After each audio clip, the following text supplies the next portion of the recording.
Traveler, Paimon. I suppose your story is ready. Yep. How about you? Do you need some more time? No need. I am also ready to tell my story. Paimon calls dibs! Paimon first! Please, go ahead. Okay, here goes. Once upon a time, there was an evil researcher who went into the mountains and did a crazy experiment on whopper flowers to transform their appearance. After a lot of pain and suffering, the whopper flowers finally took on a human form. Then they stood by the side of the mountain to wait for unsuspecting bypassers. To whoever spoke to them, they would ask some questions such as, "Who am I? Who are you?" If the bypasser got the wrong answer, the last sound they'd make would be a yelp before the whopper flower ate them alive in one bite. Ooh, truly frightening. What the? You two aren't scared at all!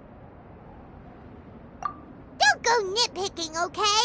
If you didn't like the story, go write your own!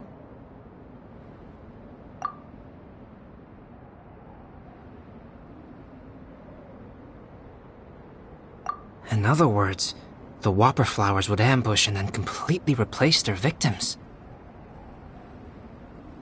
And then what? Go back to where the person lives? Enter their home? Eat their whole family? Paimon made up this story, but now Paimon's the one who's scared by it. It's a good story. Oh, may I write it down? I may bring it up in future conversations. What for? Just to scare people with? Yes. You've got a real mean streak, Albedo. Mine is a little longer than yours. It starts with an alchemist. A great alchemist once created Subject 1. Subject 1 was her proudest achievement, and successfully blended into human society. No one ever would have thought that this friend of theirs was in fact a synthetic human. However, unbeknownst to Subject 1, the alchemist had tried the same experiment many times before he had come into being. Some of the rejects from failed experiments had been discarded, but had not died. Subject 2 was one such failed experiment. He was swallowed by a great dragon that came to rest upon a snow-swept mountain. Many years later, he was resurrected by the dragon's mysterious power. He saw all kinds of people on the mountain, including Subject 1, who had somehow miraculously blended in among them. Never in Subject 2's wildest imagination had he thought it possible for experimental life forms such as they to deceive everyone so successfully. He saw the way humans accepted Subject 1 as a friend, witnessed their affection as they addressed him by name. This was what Subject 2 wanted. Now, all that Subject 2 desired was to replace Subject 1 and take the joy of his existence for himself. This is giving Paimon the chills. So scary. Subject 2 began to unfold his plan. He stole Subject 1's books and notes and studied all that Subject 1 had learned from the alchemist. Subject 2 was highly intelligent, and he learned quickly. He changed his face into an exact replica of Subject 1's face.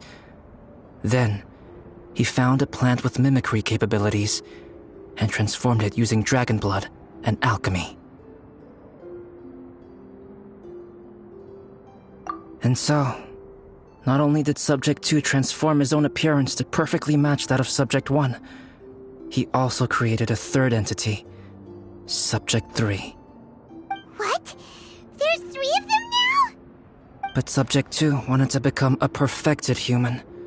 So, he erased a mark in both his and Subject 3's necks, for these marks were symbols of imperfection. In my view, it was probably a subconscious act, an instinct. He so desperately craved to become a perfect human being that he forgot something. Human beings are defined by their flaws. Subject 2's plan was meticulously crafted. Subject 3 would draw Subject 1's attention.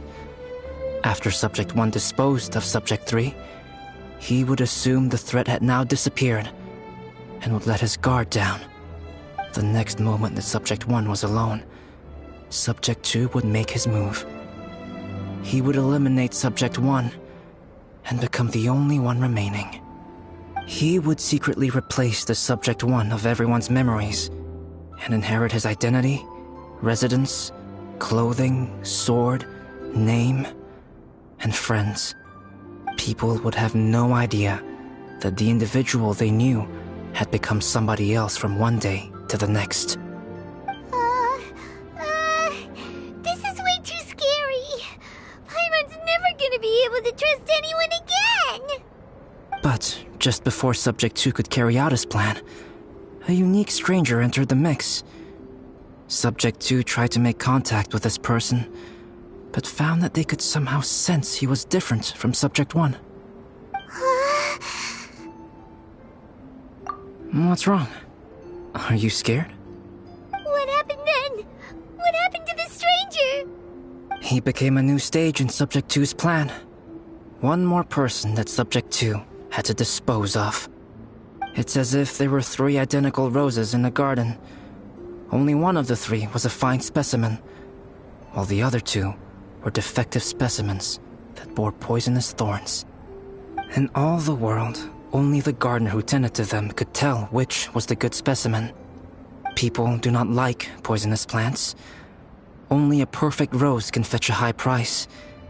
If the inferior specimens wanted to conceal the fact of their worthlessness, they would have to take the gardener out of the picture, using their poisonous thorns. This is exactly what Subject 2 was thinking. So, he hid in the shadows and waited patiently. Maybe soon, he would get his chance to become truly human.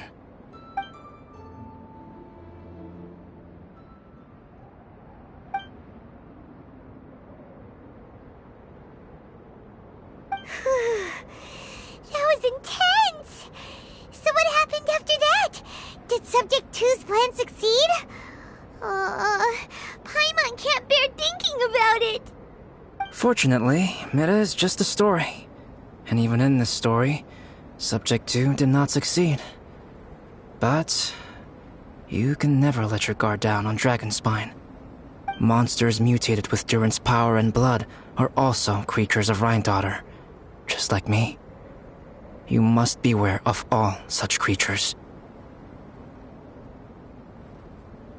I'm glad to hear that. It's okay. I know what I am. You and I are both different, so there is no need for me to hide the truth from you.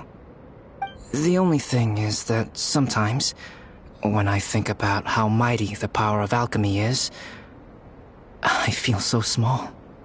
As beings who set foot in this world, how arrogant are we in desiring to control our destiny and in desiring to create?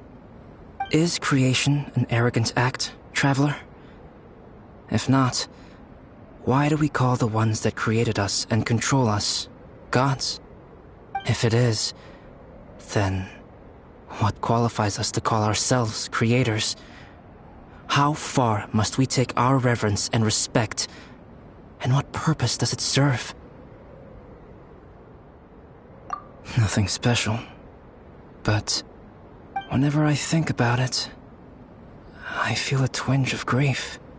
Poor Albedo.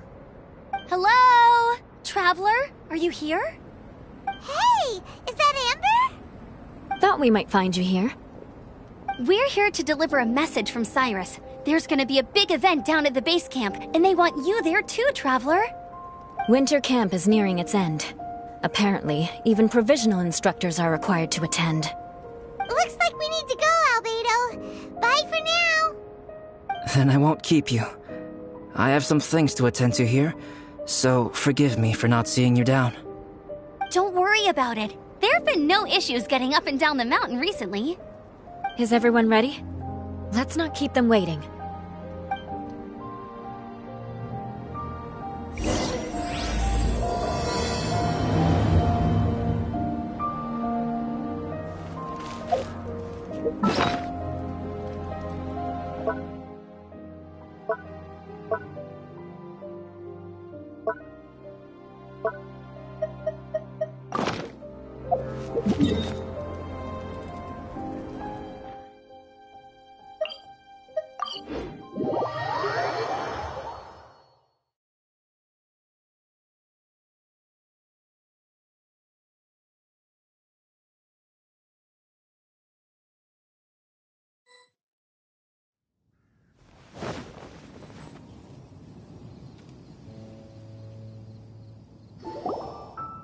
Huh?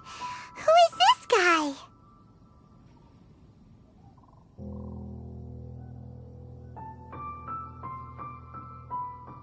Allow me to introduce Yozerv. He's Joel's father. Dad, this is that traveler I was telling you about. The traveler's helped me out loads in the past, and this time we even built a snowman together. Joel has told me everything about you. I can't thank you enough. Wow, this is amazing! Wait a second. Why is Cyrus discreetly wiping tears away? And what is Pallid doing here? Pallid is the hero of the hour this time. Go on, Pallid. Tell us what happened in your own words. Okay. The weather was fine on that fateful day, and I had a feeling that Lady Luck was smiling down on me. So I trusted my gut and set off to explore somewhere new, somewhere dangerous. Because where there is great danger, there is also great treasure. Why does this sound so hard to believe? But I had only been away from the group for a short while when I fell down a slope and just started rolling. Uh-oh. Did my bad luck rub off on him when we ran into each other on the mountain? The place I fell to was somewhere I didn't recognize, and I'd sustained a few injuries. I remember thinking to myself, this is the worst luck I've ever had in my whole life. Then I met Yozerv. He'd heard the sound of me falling and came out to see what was going on. Huh? Wow, so it was completely by chance then. I thought he must have been someone from the Adventurers Guild here for the event, but after a few words of conversation, it was clear that he was having memory problems. He didn't even know his own name. The temperature was freezing, and there was no time to deal with all that there and then, so I convinced him to come back to the camp with me and figure everything else out after we got there. We got back to the camp, ran into Joel, and the moment he saw him, he froze for a second with this completely stunned expression on his face, and then he started crying out, "Dad! Dad!" That's when Yozerv suddenly started to remember. My memory has still not fully recovered, but Joel and his mother, they are the only ones that I will not, no, that I cannot forget. Daddy. Daddy's right here, Joel. Daddy's right here. Yozerf, don't you remember anything else at all? The poor princess, feeding the foxes? I'm sorry. I have no recollection. Maybe it's because of the head trauma. I'm not sure. I woke up and found myself covered in blood. My things were gone, and there was nothing to indicate who I was or how I got there. I crawled into a cave and settled in for a slow recovery. After my legs and feet were a little better, my hunting skills were what kept me alive. Dad, I was so worried about you. I'm all right now, Joel. Oh, don't cry. Daddy's not going anywhere. I'm here to stay. Oh, this is good. This is good. You know what, though? I definitely think my luck got worse after running into Benin on that mountain. I knew it. I just... No. I just meant if it weren't for you, there's no way I ever would have run into Yozerv on a mountain this huge. Besides, we got back safely, didn't we? So don't blame yourself. Maybe sometimes miracles can only happen when you get just unlucky enough. Ballad. When did you become such a smooth talker, huh? Huh? Am I? I was just telling the truth. Oh, yeah. I want to say thank you to the Traveler, Uncle Cyrus, Auntie Eula, and Auntie Amber. Thanks, everyone. You all helped look after me, and I will always remember it. But I guess I can't take the snowman with me, or it'll melt once it leaves Dragonspine. It's such a shame. Oh, I can help with that. One moment. Huh? Eula? Here, take this. It's powdered rime. Just add it to your snowman, and it will never melt. Wow! Really? Oh, this is awesome! You're the best, Auntie Eula! Dad, I have an unmeltable snowman now! How cool is that? How can I ever repay you all? Thank you all. Thank you from the bottom of my heart. Dad, I want to go move the snowman. Can we do it now, please? Okay. I'll be leaving with Joel now. I'm sure I'll see you all another day. Very well, very well. It's time for Pallid and I to have another discussion concerning his breaches of adventurer discipline. Huh? But Cyrus, I think I kind of made up for my mistakes this time, you know? See you guys! Oh, I made this for you and Amber. Think of it as a winter souvenir. Aw, are you sure? This must be really important to you. Come on now, just take it. No need to make such a fuss. Wow! Now our snowman won't melt either! Great! You're welcome. Just keep it. That's all I ask. Amber and I have some business to attend to now. See you later. See you! Everyone's gone. Seems like they've all got their own stuff to do now. Oh! You know what? We've been on Dragonspine all this time, and somehow Paimon still forgot to ask Albedo about how to make a fruit juicifier machine that could keep the juice fresh. Maybe we should try Timaeus again. He does seem pretty eager to please after all.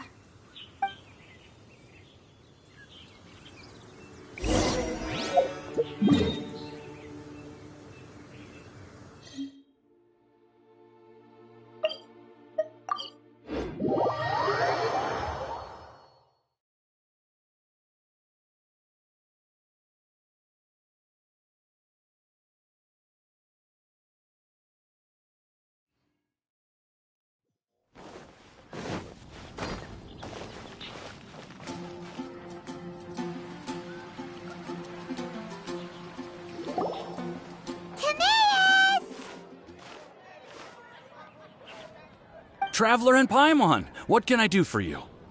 Wait a minute. You've got that mischievous look on your face. Oh, you're not still thinking about that ridiculous juicer thing, are you? Timaeus, will you help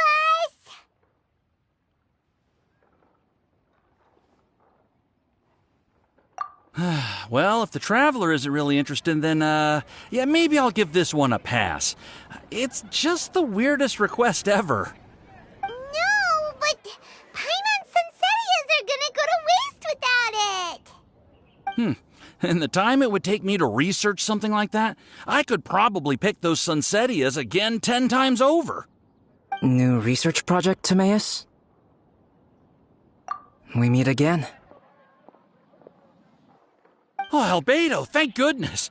So the situation is, Paimon wants a machine that can turn fruit into juice and keep the juice fresh. I mean, surely it's... Majorly important, that's what it is. If you can manage to invent this, we'll never have to worry about fruit going bad ever again. That's impossible.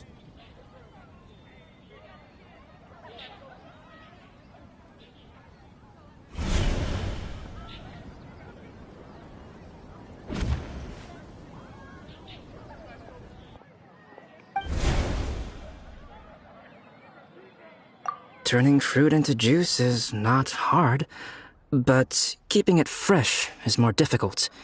But if you simply want to keep the fruit from rotting, there are many ways to achieve this. Right, Traveler?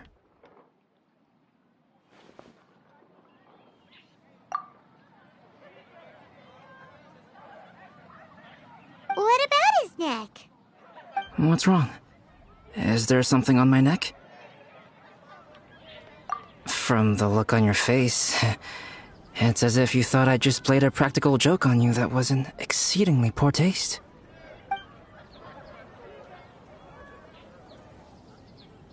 Albedo, you were saying, how do you stop fruit from going bad? Well, one way would be to bury your fruit on Dragonspine, where the snow never melts all year round. But then Paimon won't be able to eat them! You could always live on Dragonspine. No, too cold for Paimon. Or you can give the fruit to me, and I would take it to Dragonspine for you. But since you don't like the cold, you'd have to send someone else to pick them up when you want them.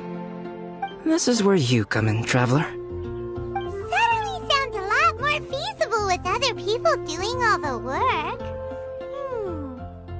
Okay then, shall we go with that idea? Fruit buried on Dragonspine will stay fresh for much longer. However, it is also possible that the fruit will sprout and grow into fruit trees. Who knows? Maybe the next time you visit, it will have grown into an orchard. You can water the trees, add fertilizer, and when they finally bear fruit, you will have some fresh sunsettias.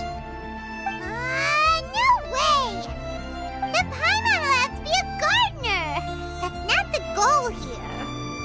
Oh? Well, I don't think being a gardener is so bad.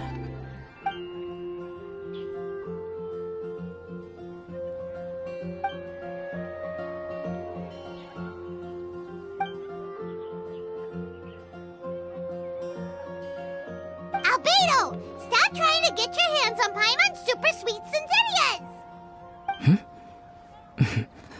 It bothers you, does it? Of course it bothers Paimon! They are the rarest, super-duper sweetest Sensitias ever! And they're not for you! Okay, but they're just Sunsettias. I think you're only so attached to them because you don't have much fruit of this quality in your possession. When someone's pockets are full and their spirit is fulfilled, they don't easily fall prey to this kind of yearning. Huh? Really?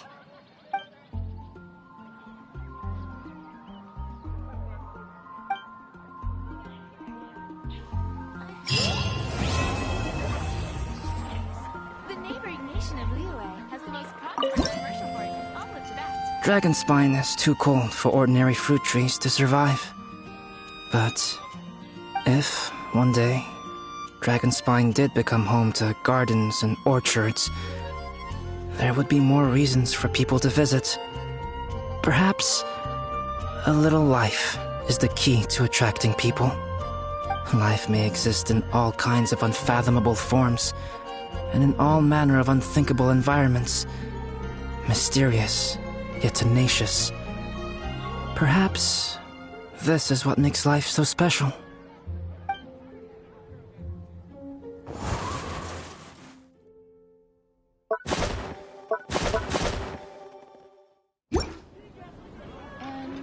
Ancient Alps truly is The fascinating. neighboring nation of Liyue has the most prosperous commercial port in all of Tibet.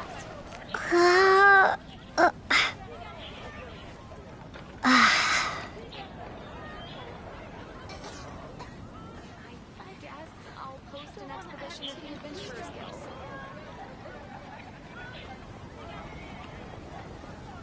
Ancient alchemy truly is fascinating. Starsnatch Cliff is known for its views. Phosphorus